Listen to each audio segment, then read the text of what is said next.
माननीय वित्त मंत्री Shrimati Nirmala Sitharaman.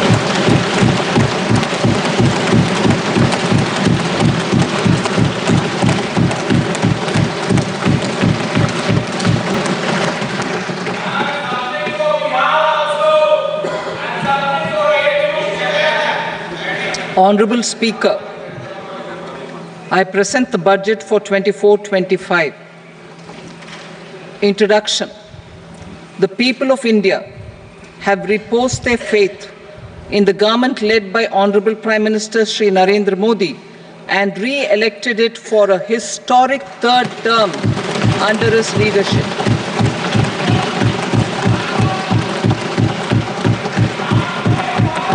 We are grateful for their support, faith, and trust in our policies. We are determined to ensure that all Indians, regardless of religion, caste, gender, and age, make substantial progress in realizing their life goals and aspirations. Global context. The global economy, while performing better than expected, is still in the grip of policy uncertainties.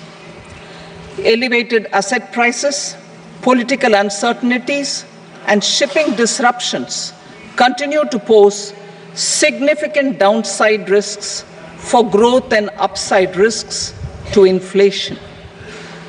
In this context, India's economic growth continues to be the shining exception and will remain so in the years ahead.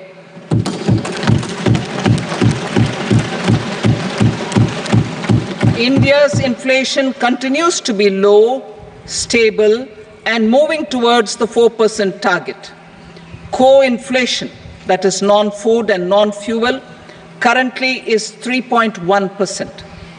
Steps are being taken to ensure supplies of perishable goods reach markets adequately. Interim budget. As mentioned in the interim budget, we need to focus on four major castes, namely the Garib, Mahilaye, Yuva, and Annadata, the poor, women, youth, and the farmer. For Annadata, we announced higher minimum support prices a month ago for all major crops, delivering on the promise of at least a 50% margin over costs. Pradhan Mantri Garib Kalyan Anna Yojana was extended for 5 years, benefiting more than 80 crore people. Administrative actions for approval and implementation of various schemes announced in the interim budget are well underway. The required allocations have been made. Budget theme. Turning attention to the full year and beyond in this budget, we particularly focus on employment, skilling, MSMEs, and the middle class. I am happy to announce the Prime Minister's package of 5 schemes and initiatives to facilitate employment, skilling, and other opportunities for 4.1 crore youth over a 5-year period, with a central outlay of 2 lakh crore rupees. I will speak about them shortly, while more details may be seen in the annexure. This year, I've made a provision of 1.48 lakh rupees, 1.48 lakh crore rupees for education, employment, and skilling. Budget priorities. The people have given a unique opportunity to our government to take the country on the path of strong development and an all-round prosperity. In the interim budget, we promise to present a detailed roadmap for our pursuit of Vikasit Bharat. In line with the strategy set out in the interim budget, this budget envisages sustained efforts on the following 9 priorities for generating ample opportunities for all. Number 1, productivity and resilience in agriculture. Number 2, employment and skilling. Number 3, inclusive human resource development and social justice. 4, manufacturing and services. 5, urban development. 6, energy security. 7, infrastructure. 8, innovation, research and development. And 9, next generation reforms. Subsequent budgets will build on these and add more priorities and actions.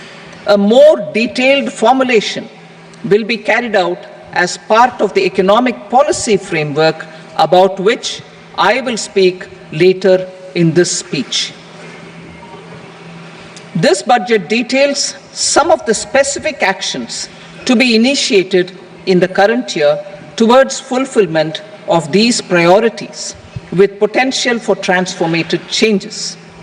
The budget also covers some of the previously made announcements with intent to strengthen them and step up their implementation for expediting our journey towards the goal of Vikasit Bharat.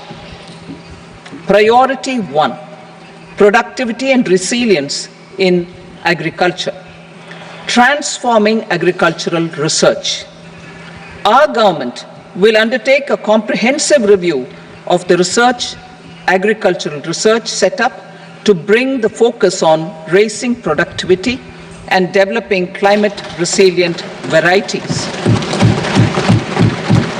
Funding will be provided in challenge mode, including to the private sector. Domain experts, both from the government and outside, will oversee the conduct of such research. Release of new varieties. New 109 high-yielding and climate-resilient varieties of 32 field and horticultural crops will be released for cultivation by farmers. Natural farming. In the next 2 years, 1 crore farmers across the country will be initiated into natural farming, supported by certification and branding. Implementation will be through scientific institutions and willing gram panchayats. 10,000 need-based bio-input resource centers will be established. Missions for pulses and oil seeds. For achieving self-sufficiency in pulses and oil seeds, we will strengthen their production, storage, and marketing.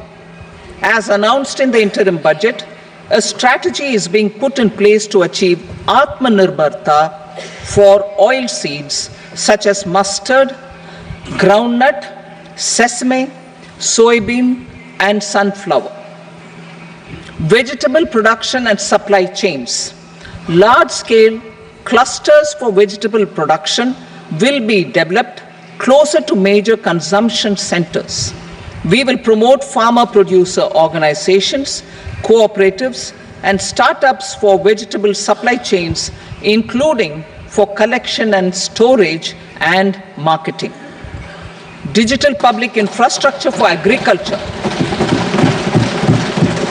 Buoyed by the success of the pilot project, our government, in partnership with the states, will facilitate the implementation of the digital public infrastructure in agriculture for coverage of farmers and their lands in 3 years. During this year, digital crop survey for Kharif using the DPI will be taken up in 400 districts. The details of 6 crore farmers and their lands will be brought into the farmer and land registries. Further, the issuance of Jan Samarth based Kisan credit cards will be enabled in 5 states. Shrimp production and export. Financial support for setting up a network of nucleus breeding centers for shrimp brood stocks will be provided. Financing for shrimp farming, processing, and export will be facilitated through NABARD. National cooperation policy. Our government will bring out a national cooperation policy for systematic, orderly, and all-round development of the cooperative sector, fast-tracking growth of rural economy and generation of employment opportunities on a large scale will be the policy goal. This year, I have made a provision of 1.52 lakh crore rupees for agriculture and allied sectors.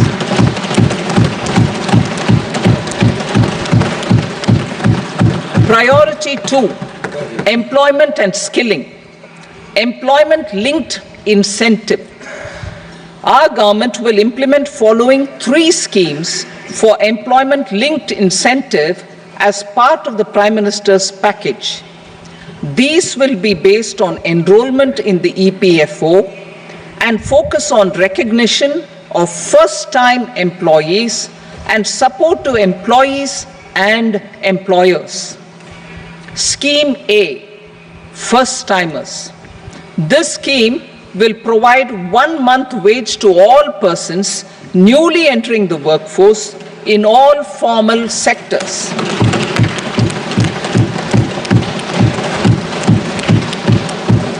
Direct benefit transfer of 1 month's salary in 3 installments to first-time employees as registered in the EPFO will be up to 15,000 rupees. The eligibility limit will be a salary of 1 lakh per month. The scheme is expected to benefit 210 lakh youths.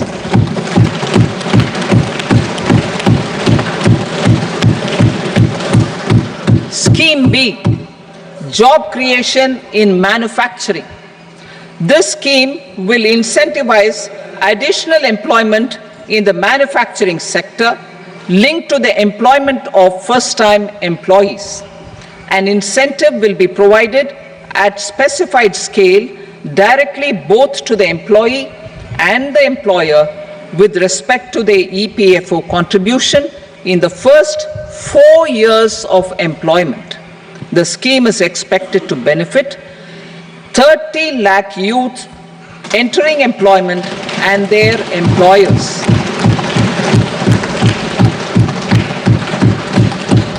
Scheme C, support to employers. This employer-focused scheme will cover additional employment in all sectors. All additional employment within a salary of 1 lakh rupee per month will be counted. The government will reimburse to employers up to 3,000 rupees per month for 2 years towards the EPFO contribution for each additional employee. The scheme is expected to incentivize additional employment of 50 lakh persons.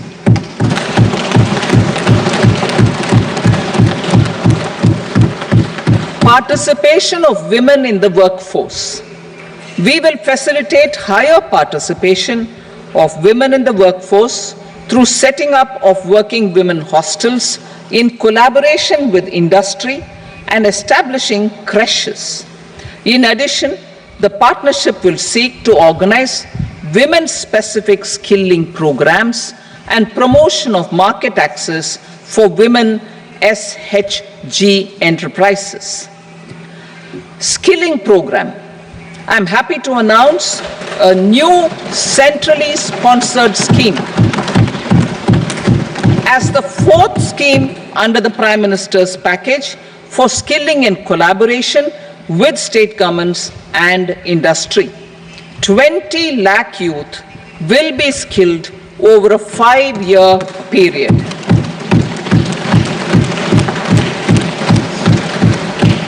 (1,000 industrial training institutes will be upgraded in hub and spoke arrangements with outcome orientation.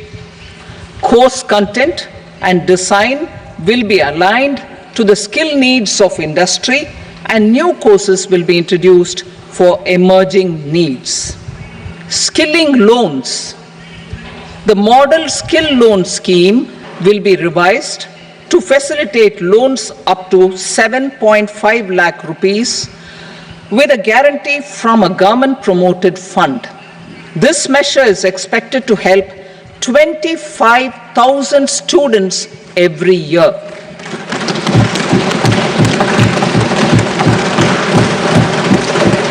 Education loans. For helping our youth who have not been eligible for any benefit under government schemes and policies, I am happy to announce a financial support for loans up to 10 lakh rupees for higher education in domestic institutions.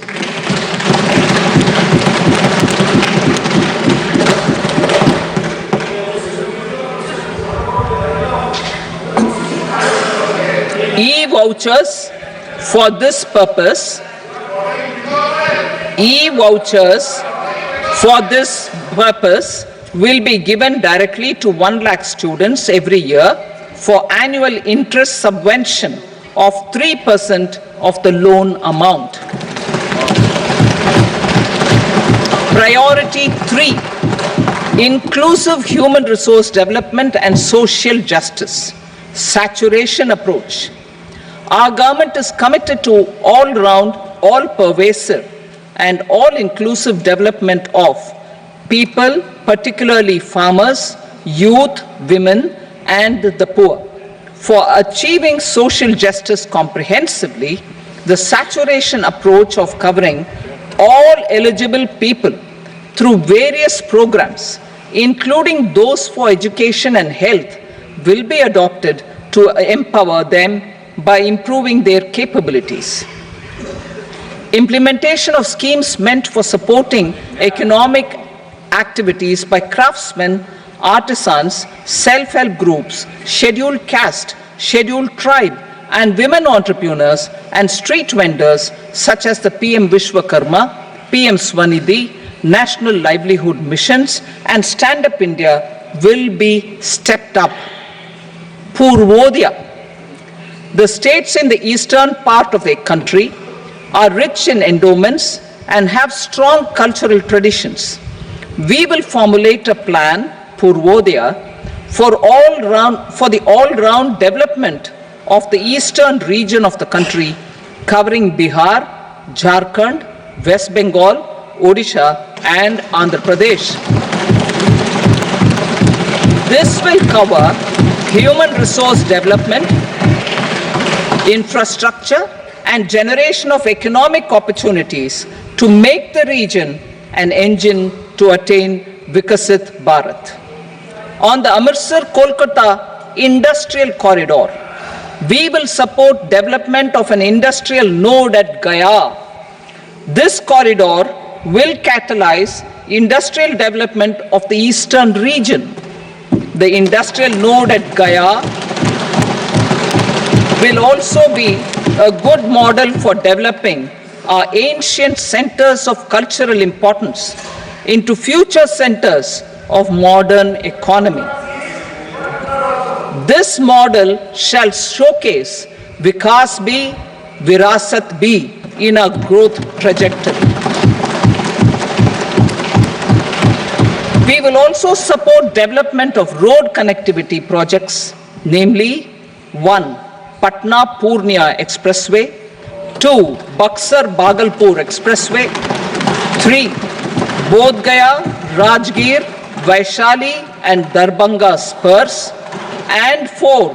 Additional 2-lane bridge over River Ganga at Buxar at a total cost of 26,000 crore rupees.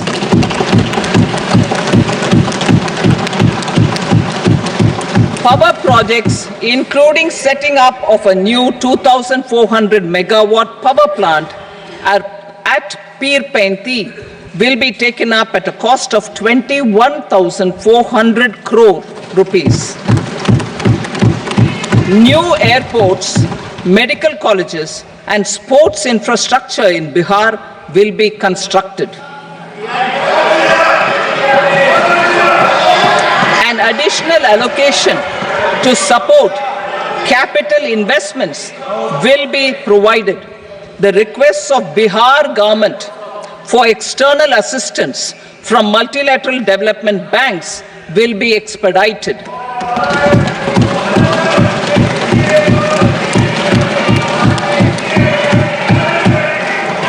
Andhra Pradesh Reorganization Act. Our government has made concerted efforts to fulfill the commitments in Andhra Pradesh Reorganization Act.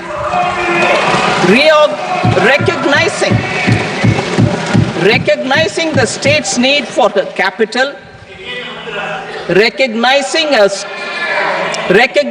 the state's need for a capital, we will facilitate special financial support through multilateral development agencies.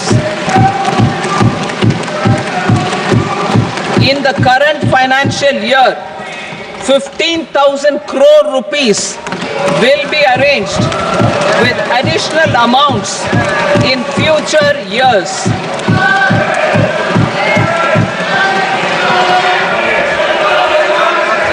Our government is fully committed to financing and early completion of the Polavaram irrigation project, which is the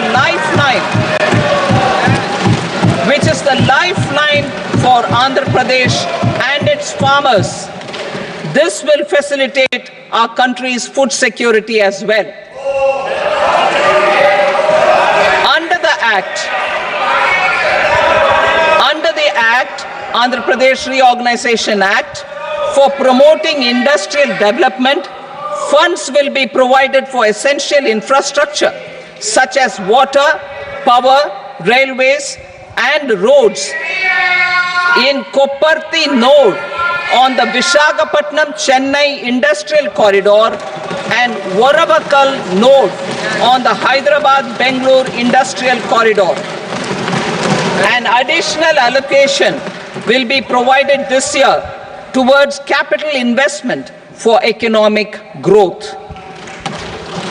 Grants for backward regions of Rayalaseema, Prakasham, North Coastal Andhra, as stated in the Act, will be provided.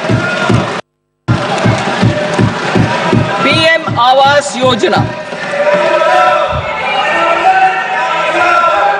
3 crore additional houses under the PM Awas Yojana in rural and urban areas in the country have been announced, for which the necessary allocations are being made.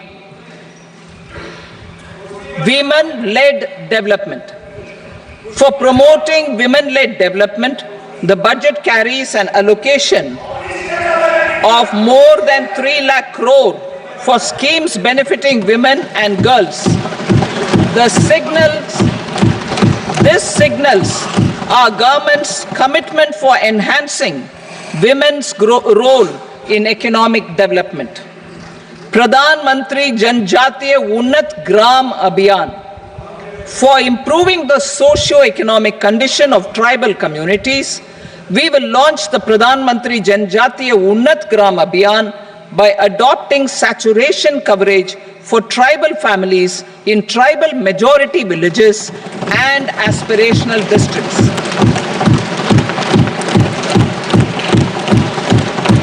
This will cover 63,000 villages, benefiting 5 crore tribal people. Bank branches in northeastern region. More than 100 branches of India Post Payment Bank will be set up in the northeast region to expand the banking services. This year, I have made a provision of 2.66 lakh crore rupees for rural development, including rural infrastructure. Priority 4, manufacturing and services, support for promotion of MSMEs. This budget provides special attention to MSMEs, and manufacturing, particularly labor-intensive manufacturing. We have formulated a package covering financing, regulatory changes, and technology support for MSMEs to help them grow and also compete globally, as mentioned in the interim budget. I am happy to announce the following specific measures. Credit guarantee scheme for MSMEs in the manufacturing sector. For facilitating term loans to MSMEs for purchase of machinery and equipment without collateral or third-party guarantee, a credit guarantee scheme will be introduced. The scheme will operate on pooling of credit risks of such MSMEs. A separately constituted self-financing guarantee fund will provide to each applicant guarantee cover up to 100 crore rupees, while the loan amount may be larger. The borrower will have to provide an upfront guarantee fee and an annual guarantee fee on the reducing loan balance. New assessment model for MSME credit. Public sector banks will build their own in-house capability to assess MSMEs for credit instead of relying on external assessment. They will also take a lead in developing or getting developed a new credit assessment model based on the scoring of digital footprints of the MSMEs in the economy. This is expected to be a significant improvement over the traditional assessment of credit eligibility based only on asset or turnover criteria. That will also cover MSMEs without a formal accounting system. Credit support to MSMEs during stress period. I'm happy to announce a new mechanism for facilitating continuation of bank credit to MSMEs during their stress period while being in special mention account, SMA stage, for reasons beyond their control. MSMEs need credit to continue their business and to avoid getting into the NPA stage. Credit availability will be supported through a guarantee from a government-promoted fund. Mudra loans. The limit of Mudra loans will be enhanced to 20 lakh from the current 10 lakh for those entrepreneurs who have availed and successfully repaid previous loans under the Tarun category. Enhanced scope for mandatory onboarding in trades. For facilitating MSMEs to unlock their working capital by converting their trade receivables into cash, I propose to reduce the turnover threshold of buyers for mandatory onboarding on the trades platform from rupees 500 crore to 250 crore rupees. This measure will bring 22 more CPSCs and 7,000 more companies onto the platform. Medium enterprises will also be included in the scope of the suppliers. SIDBI branches in MSME clusters. SIDBI will open new branches to expand its reach to serve all major MSME clusters within 3 years and provide direct credit to them. With the opening of 24 such branches this year, the service coverage will expand to 168 out of 242 major clusters. MSME units for food irradiation, quality and safety testing. Financial support for setting up of 50 multi-product food irradiation units in the MSME sector will be provided. Setting up of 100 food quality and safety testing labs with NABL accreditation will be facilitated. E-commerce export hubs to enable MSMEs and traditional artisans to sell their products in international markets. E-commerce export hubs will be set up in public-private partnership mode. These hubs, under a seamless regulatory and logistic framework, will facilitate trade and export-related services under one roof. Measures for promotion of manufacturing and services. Internship in top companies. As the fifth scheme under Prime Minister's package, our government will launch a comprehensive scheme for providing internship opportunities in 500 top companies to 1 crore youth in 5 years. They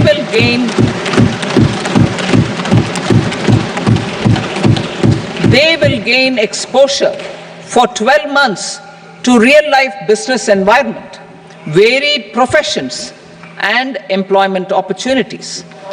An internship allowance of 5,000 per month, 5,000 rupees per month, along with a one-time assistance of 6,000 rupees will be provided.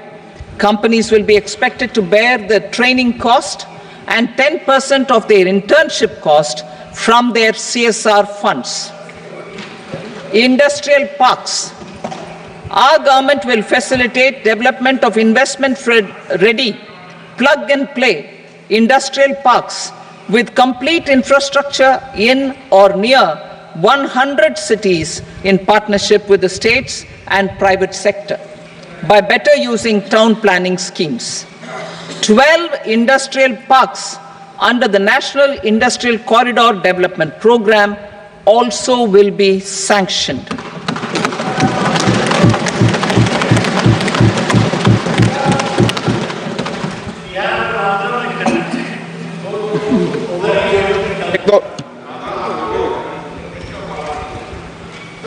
Veji member, no, please, Petier.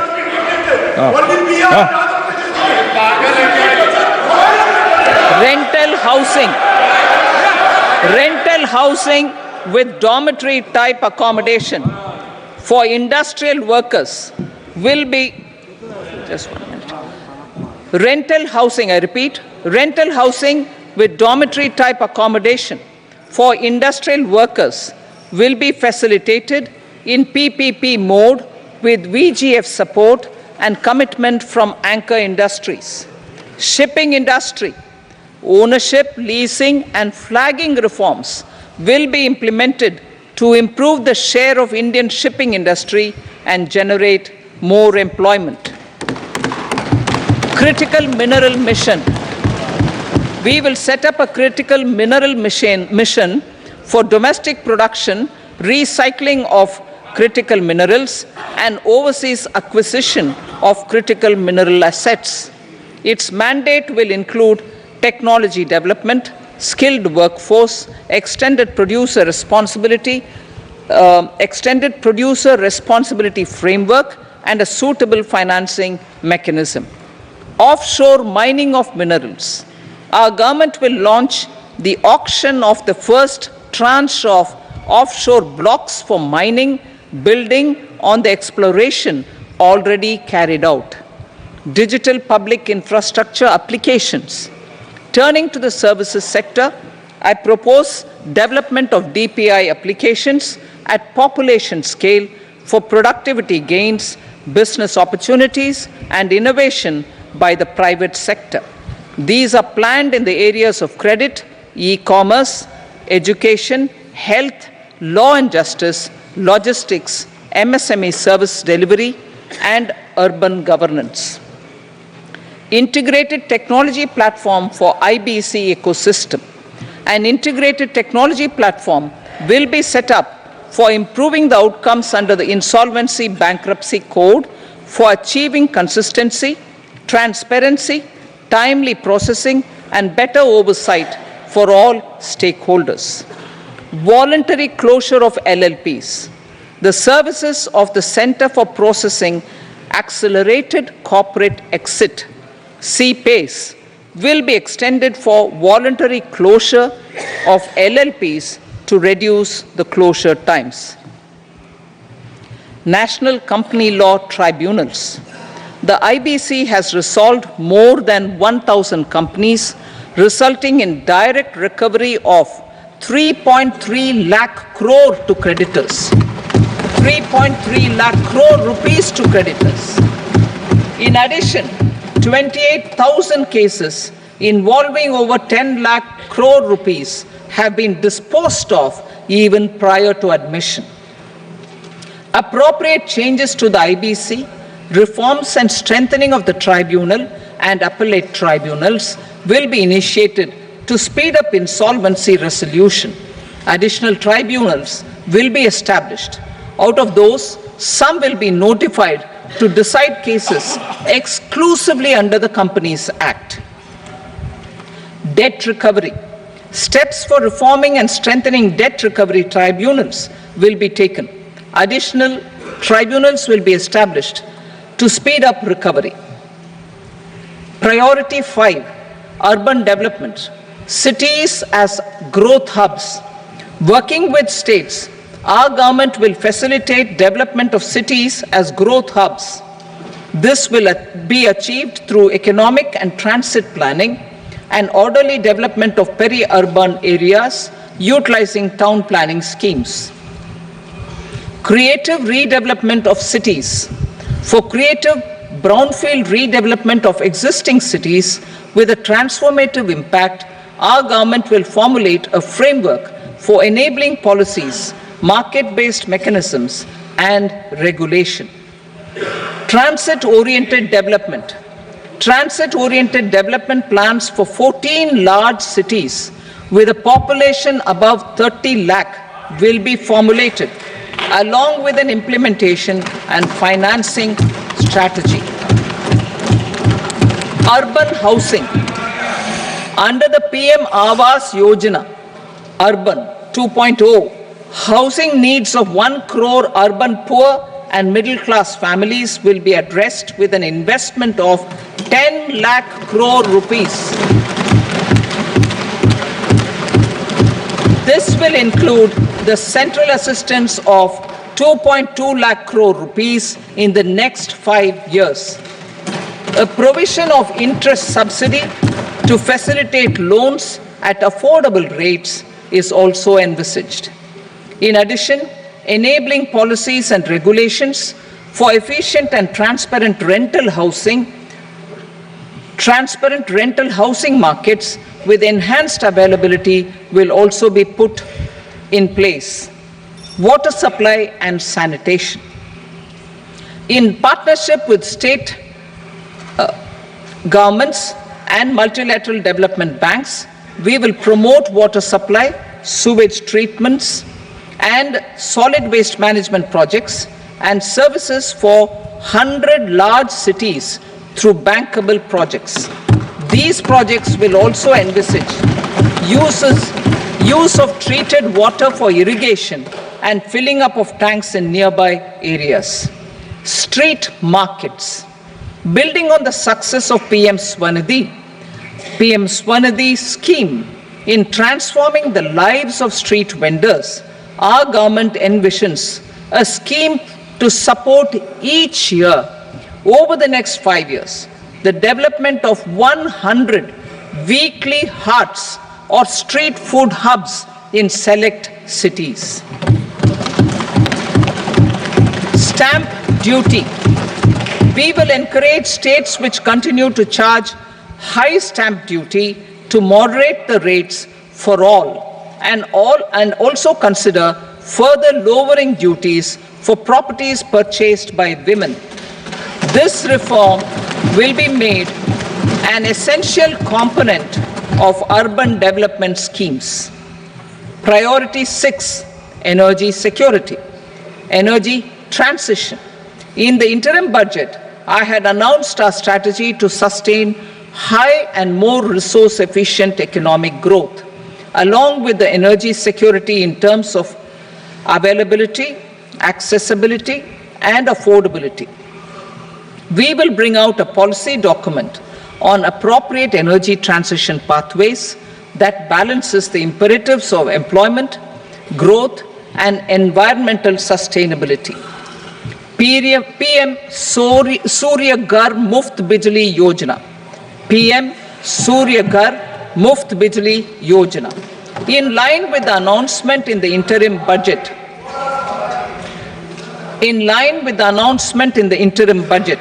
PM Surya Ghar Muft Bijli Yojana has been launched to install rooftop solar plants to enable 1 crore households obtain free electricity up to 300 units every month. The scheme has generated remarkable response with more than 1.28 crore registrations and 14 lakh applications, and we will further encourage it. Pumped storage policy. A policy for promoting pumped storage projects will be brought out for electricity storage and facilitating smooth integration of the growing share of renewable energy with its variable and intermittent nature in the overall energy mix. Research and development of small and modular nuclear reactors. Nuclear energy is expected to form a very significant part of the energy mix for Vikasit Bharat. Towards that pursuit, our government will partner with the private sector for 1. Setting up Bharat Small Reactors. 2. Research and development of Bharat Small Modular Reactor. And 3. Research and development of newer technologies for nuclear energy. The R&D funding announced in the interim budget will be made available for this sector also. Advanced ultra supercritical thermal power plants. The development of indigenous technology for advanced ultra supercritical thermal power plants with much higher efficiency has been completed. A joint venture between NTPC and BHEL will set up a full-scale 800 megawatt commercial plant using AUSC technology. The government will provide the required fiscal support. Moving forward, development of indigenous capacity for the production of high-grade steel and other advanced metallurgy materials for these plants will result in strong spin-off benefits for the economy. Roadmap for hard-to-abate industries. A roadmap for moving the hard-to-abate industries from energy efficiency targets to emission targets will be formulated. Appropriate regulations for transition of these industries from the current perform, achieve, and trade mode to Indian carbon market mode will be put in place. Support to traditional micro and small industries. An investment grade energy audit of traditional micro and small industries in 60 clusters, including brass and ceramic, will be facilitated.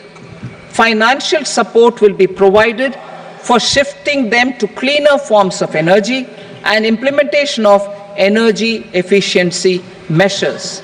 The scheme will be replicated in another 100 clusters in the next phase. Priority 7, infrastructure investment by central government. Significant investment the central government has made over the years in building and improving infrastructure has had a strong multiplier effect on the economy. We will endeavor to maintain strong fiscal support for infrastructure over the next 5 years in conjunction with imperatives of other priorities and fiscal consolidation. This year, I have provided 11,11,111 crore rupees for capital expenditure.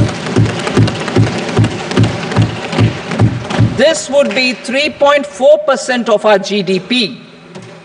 infrastructure investment by state governments. We will encourage states to provide support of similar scale for infrastructure, subject to their development priorities. A provision of 1.5 lakh crore rupees for long-term interest-free loans have been made this year also to support the states in their resource allocation. Private investment in infrastructure. Investment in infrastructure by private sector will be promoted through viability gap funding and enabling policies and regulations. A market-based financing framework will be brought out. Pradhan Mantri Gram Sadak Yojana, Phase 4 of the PMGSY will be launched to provide all-weather connectivity to 25,000 rural habitations, which have become eligible in view of their population increase. Irrigation and flood mitigation. Bihar has frequently suffered from floods, many of them originating outside the country. Plans to build flood control structures in Nepal are yet to progress. Our government, through the Accelerated Irrigation Benefit Program and other sources, will provide financial support for projects with estimated cost of 11,500 crore rupees, such as the Kosi-Michi intra-state link and 20 other ongoing and new schemes, including barrages, river pollution abatement, and irrigation projects. In addition, survey and investigation of Kosi-related flood mitigation and irrigation projects will be undertaken.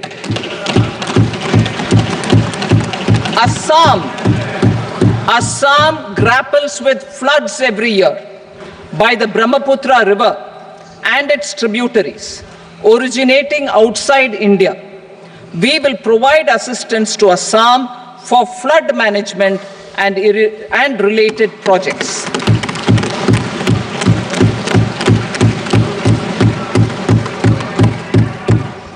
Himachal Pradesh suffered extensive losses due to floods last year.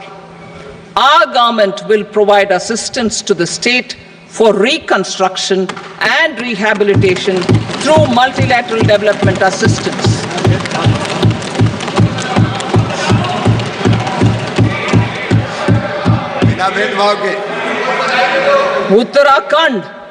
Uttarakhand too suffered losses due to cloudbursts and massive landslides.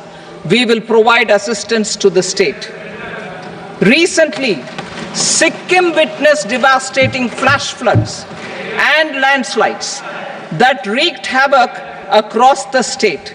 Our government will provide assistance to the state. This will set the agenda for the next 5 years and guide the work of the government, regulators, financial institutions, and market participants. Taxonomy for climate finance. We will develop taxonomy for climate finance for enhancing the availability of capital for climate adaptation and mitigation. This will support achievement of the country's climate commitments and green transition.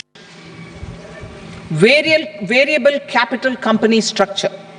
We will seek the required legislative approval for providing an efficient and flexible mode for financing leasing of aircrafts and ships and pooled funds of private equity through a variable company structure. Foreign direct investments and overseas investment. The rules and regulations for foreign direct investment and overseas investments will be simplified to 1. Facilitate foreign direct investments, 2. Nudge prioritization, and 3. Promote opportunities for using Indian rupee as a currency for overseas investment. NPS Vatsalya, a plan for contribution by parents and guardians for minors will be started. On attaining the age of majority, the plan can be converted seamlessly into a normal NPS account. Use of technology. We have successfully used technology for improving productivity and bridging inequality in our economy during the past 10 years. Public investment in digital infrastructure and innovations by the private sector have helped in improving access of all citizens, particularly the common people, to market resources, education, health and services. We will step up adoption of technology towards digitalization of the economy. Ease of doing business. For enhancing ease of doing business, we are already working on the Jan Vishwas Bill 2.0. Further, states will be incentivized for implementation of the business reforms, action plans, and digitalization. Data and statistics. For improving data governance, collection, processing and management of data and statistics, different sectoral databases, including those established under the Digital India Mission, will be utilized with active use of technology tools. New pension scheme. The committee to review the NPS has made considerable progress in its work. I'm happy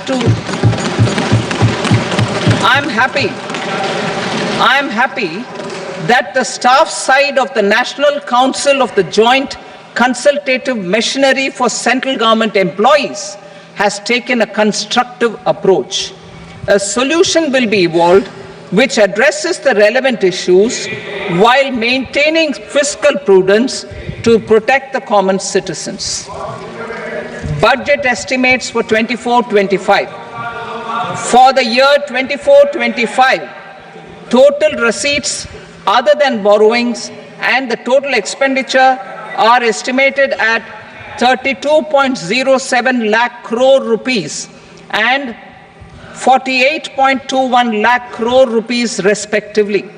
The net tax receipts are estimated at 25.83 lakh crore rupees. The fiscal deficit is estimated at 4.9% of the GDP. The gross and the net market borrowings through dated securities during 24-25 are estimated at 14.01 lakh crore rupees and 11.63 lakh crore rupees respectively. Both will be less than that in 23-24. The fiscal consolidation path announced by me in 2021 has served our economy very well, and we aim to reach the deficit below 4.5% next year. The government is committed to staying the course.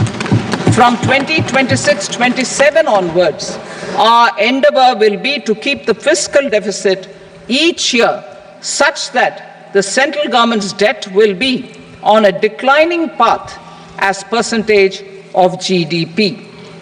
I will now move to Part B.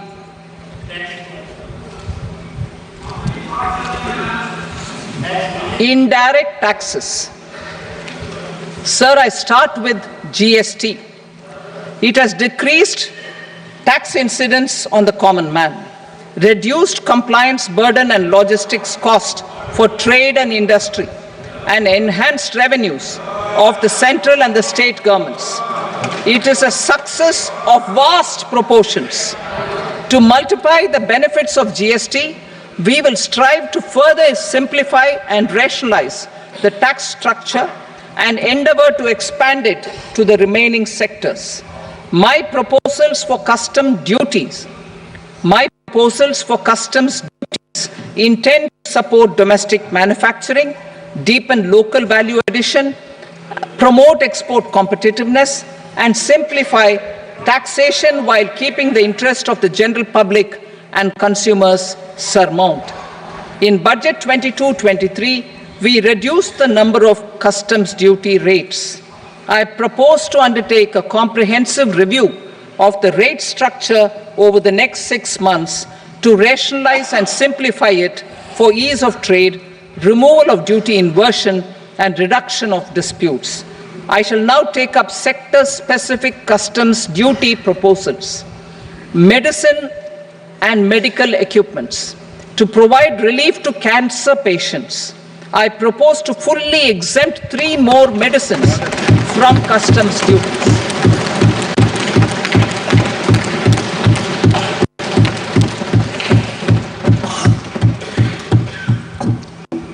I also propose changes in the BCD on X-ray tubes and flat panel detectors for use in medical X-ray machines under the phased manufacturing program so as to synchronize them with the domestic capacity addition. Mobile phone and related parts. With a 3-fold increase in domestic production and almost a 100-fold jump in exports of mobile phones over the last 6 years, the Indian mobile industry has matured. In the interest of consumers, I now propose to reduce the BCD on mobile phone, mobile PCBA, and mobile charger to 15%. Critical minerals. Minerals such as lithium, copper, cobalt, and rare earth elements are critical for sectors like nuclear energy, renewable energy, space, defense, telecommunications, and high-tech electronics. I propose to fully exempt customs duties on 25 critical minerals and reduce BCD on 2 of them.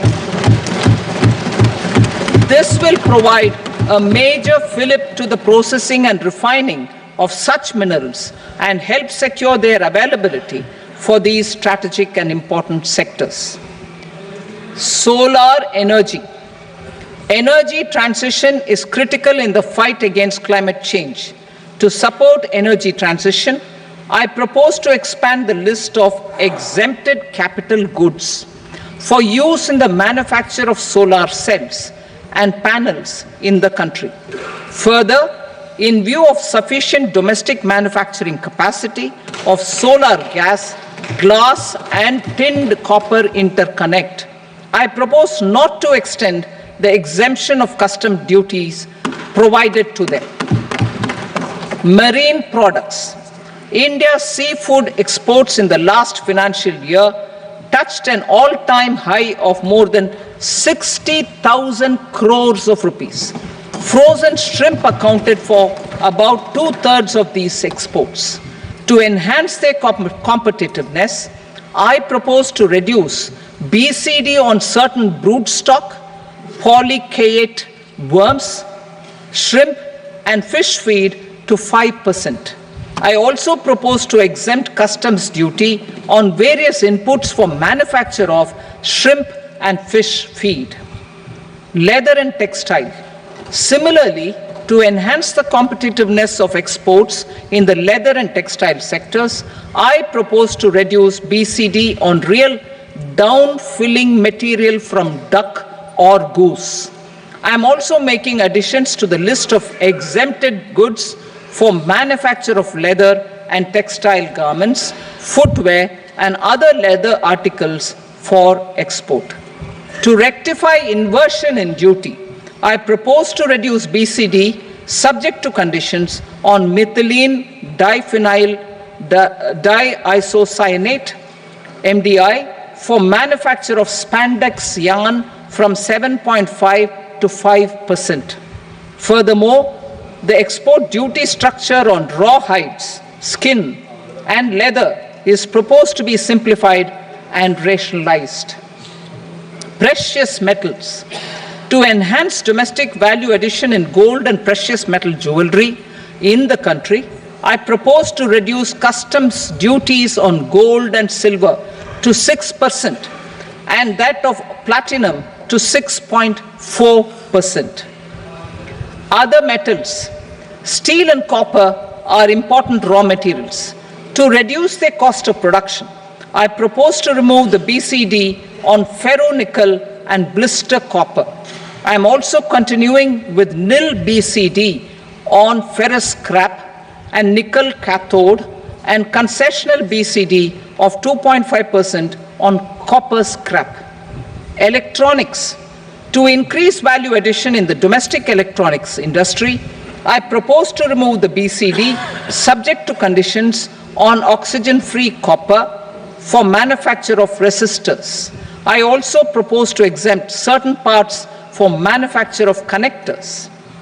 Chemicals and petrochemicals. To support existing and new capacities in the pipeline, I propose to increase the BCD on ammonium nitrate from 7.5% to 10%. Plastics. PVC flex banners are non-biodegradable and hazardous for environment and health. To curb their imports, I propose to raise the BCD on them from 10 to 25%. Telecommunication equipment.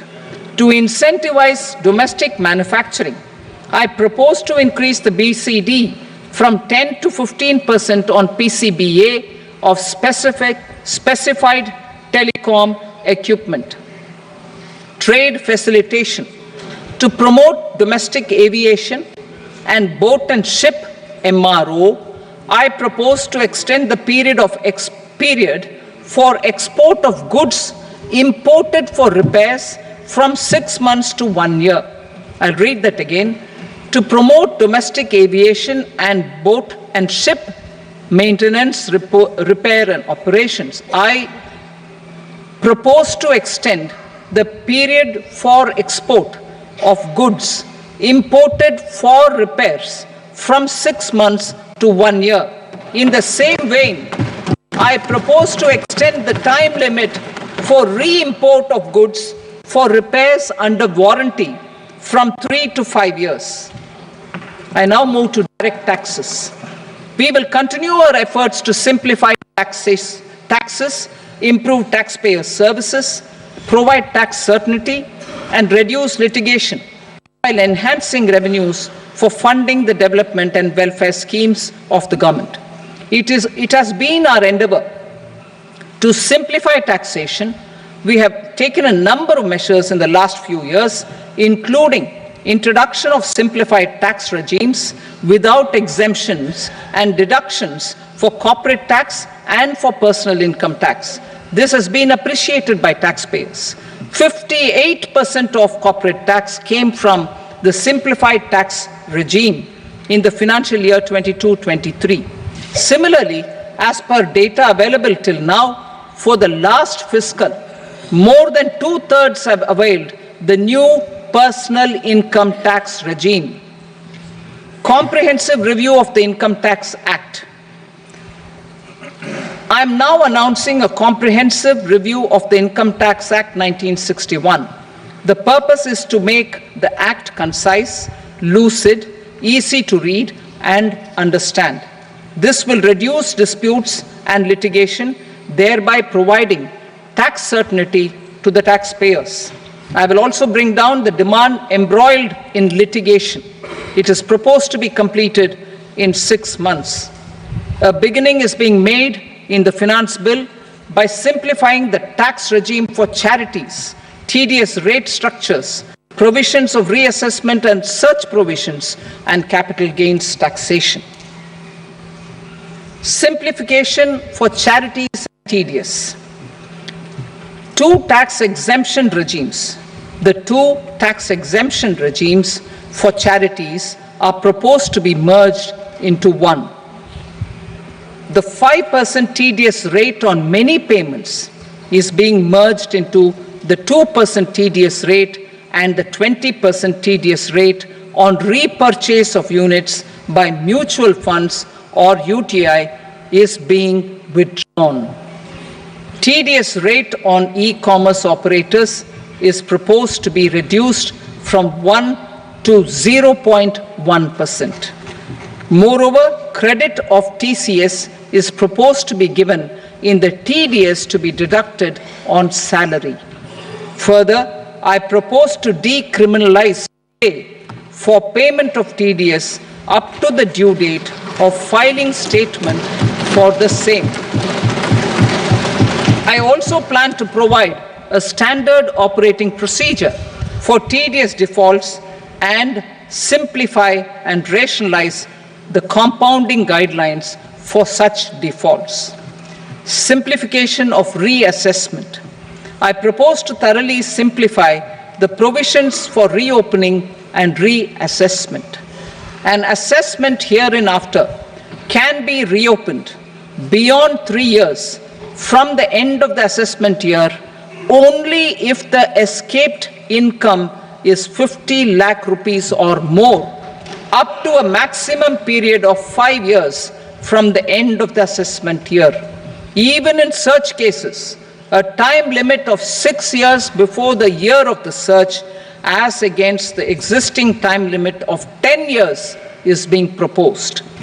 This will reduce tax uncertainty and disputes. Simplification and rationalization of capital gains. Capital gains taxation is also proposed to be hugely simplified. Short-term gains on certain financial assets shall henceforth attract a tax rate of 20%, while that on all other financial assets and all non-financial assets shall continue to attract the applicable tax rate. Long-term gains on all financial and non-financial assets, on the other hand, will attract a tax rate of 12.5%. For the benefit of the lower and the middle income classes, I propose to increase the limit of exemption of capital gains on certain financial assets to 1.25 lakh rupees per year. Listed financial assets held for more than a year will be classified as long-term, while unlisted financial assets and all non-financial assets will have to be held for at least 2 years to be classified as long-term. Unlisted bonds and debentures, debt mutual funds, and market-linked debentures, irrespective of holding period, however, will attract tax on capital gains at applicable rates. Taxpayer services. All the major taxpayer services under GST and most services under customs and income tax have been digitalized. All remaining services of customs and income tax, including rectification and order giving effect to appellate orders, shall be digitalized and made paperless over the next 2 years. Litigation and appeals. While our concerted efforts to reduce pendency of appeals at various appellate fora are beginning to show good results, it will continue to engage our highest attention. To dispose of the backlog of first appeals, I plan to deploy to hear and decide such appeals, especially those with large tax effect. For resolution of certain income tax disputes pending in appeal, I am also proposing Vivad Se Vishwas Scheme 2024. Further, I propose to increase monetary limits for filing appeals related to direct taxes, excise, and service tax in the tax tribunals, high courts, and Supreme Court to 60 lakh rupees, 2 crore rupees, and 5 crore respectively, with a view to reduce litigation and provide certainty in international taxation. We will expand the scope of safe harbor rules and make them more attractive. We will also streamline the transfer pricing assessment procedure. Employment and investment. I have a few proposals to promote investment and foster employment. First of all, to bolster the Indian startup ecosystem, boost the entrepreneurial spirit, and to support innovation, I propose to abolish the so-called angel tax for all classes of investors. Second, there is tremendous potential for cruise tourism in India. To give a fillip to this employment-generating industry, I am proposing a simpler tax regime for foreign shipping companies operating domestic cruises in the country. Third, India is a world leader in the diamond cutting and polishing industry, which employs a large number of skilled workers. To further promote the development of this sector, we would provide for safe harbor rates for foreign mining companies selling raw diamonds in the country. Fourth, to attract foreign capital for our development needs, I propose to reduce the corporate tax rate on foreign companies from 40 to 35%. Deepening the tax base. First, security transaction tax 5%. Deepening the tax base. I have a couple of proposals for deepening the tax base. First, security transaction tax on futures and options of securities is proposed to be increased to 0.02% and 0.1% respectively. Second, for reasons of equity, I propose to tax income received on buyback of shares in the hands of recipients. Other proposals: to improve social security benefits, deduction of expenditure by employers towards NPS is proposed to be increased from 10 to 14% of the employee's salary. Similarly, deduction of this expenditure up to 14% of salary from the income of employees in private sector, public sector banks and undertakings opting for the new tax regime is proposed to be provided. Indian professionals working in multinationals get ESOPs and invest in social security schemes and other movable assets abroad. Non-reporting of such small foreign assets has penal consequences under the Black Money Act. Such non-reporting of movable assets up to 20 lakh rupees is proposed to be depenalized. Other major proposals in the finance bill relate to withdrawal of equalization levy of 2%, expansion of tax benefits to certain funds and entities in IFSCs, and immunity from penalty and prosecution to Benamidar on full and true disclosure so as to improve conviction under the Benami Transaction Prohibition Act 1988. Personal income tax.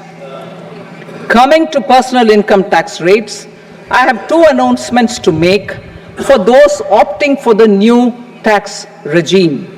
First, the standard deduction for salaried employees is proposed to be increased from 50,000 to 75,000 rupees.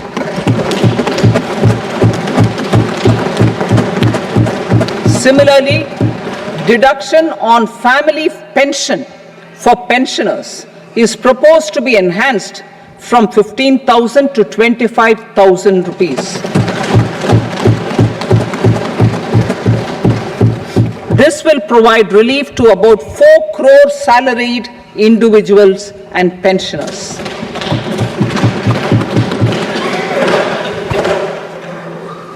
Second, in the new tax regime, the tax rate structure is proposed to be revised as follows: 0 to 3 lakh rupees, nil; 3 to 7 lakh rupees, 5%; 7 to 10 lakh rupees, 10%; 10 to 12 lakh rupees, 15%; 12 to 15 lakh rupees, 20%; and above 15 lakh rupees, 30%. As a result of these changes, a salaried employee in the new tax regime stands to save up to 17,500 rupees in income tax.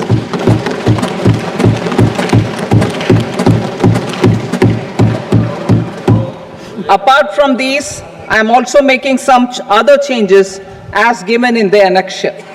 As a result of these proposals, revenue of about 37,000 crore, that is 29,000 crore in direct taxes and 8,000 crore in indirect taxes will be foregone, while revenue of about 30,000 crore rupees will be additionally mobilized. Thus, the total revenue foregone is about 7,000 crores annually. Mr. Speaker, sir, with this, I commend the budget to this august House. Jai Hind.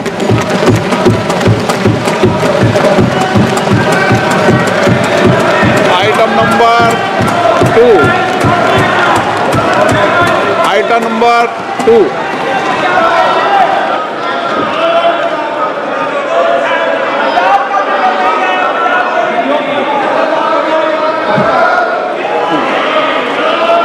Sir, with your permission, I rise to lay on the table the following statements under Section 3 of the Fiscal Responsibility and Budget Management, FRBM Act 2003, Medium-Term Fiscal Policy cum Fiscal Policy Strategy Statement and Macroeconomic Framework Statement. Item number 3. Sir, with your permission, I rise to move for leave to introduce the Finance Number 2 Bill 2024. प्रश्न ये कि विधेयक को पूरा स्थापित करने की अनुमति प्रदान की जाए। जो सदस्य इसके पक्ष में हाँ कहें, जो सदस्य विरोध में ना कहें। मेरे विचार में निर्णय हाँ वालों के पक्ष में अनुमति प्रदान की जाती है। माननीय मंत्री जी, अब विधेयक पूरा स्थापित करें। Sir, I introduce the bill. Item number 4. The Union Territory of Jammu and Kashmir budget. Sir, I rise to present a statement, Hindi and English versions, of the estimated receipts and expenditure of the Union Territory of Jammu and Kashmir for the year 24-25.